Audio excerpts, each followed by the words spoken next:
उंची जरा कमी आहे माझी. तर नमस्कार, मी Manisha Joshi.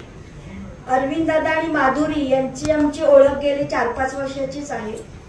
NRI parents association मधून आमची ओळख झाली आणि ओळख झाली काय म्हणतात ते अगदी घरगुती संबंधांपर्यंत आमची मजल पोचली.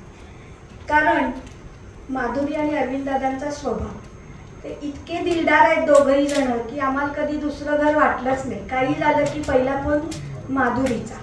त्यामुळे इथे अरविंद दादांचा जो उल्लेख केला गेलाय, आयर्न मॅन, फाउंड्री मॅन, तर मी म्हणेन अरविंद दादा एक कूल मॅन आहेत.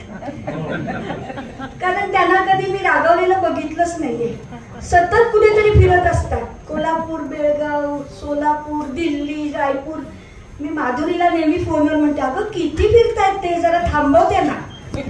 पण आज मला लक्षात आलं की तुमचा 50 वर्षाचा जीवन प्रवास जेव्हा बघितला, जेव्हा झटून आपण उभं राहत नाही तेव्हा असं काही घडतच नाही.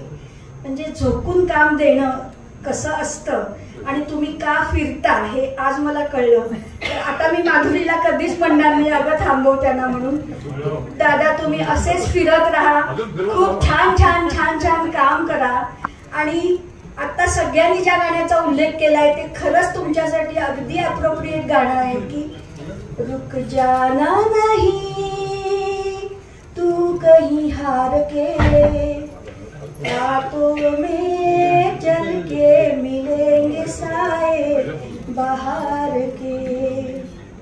ओ राही ओ राही ओ राही ओ राही. तर अरविंद दादा असतेच तुमची वाटचाल चालू राहू दे आणि दिवसेंदिवस तुम्हाला यश मिळो. थँक्यू. खूप खूप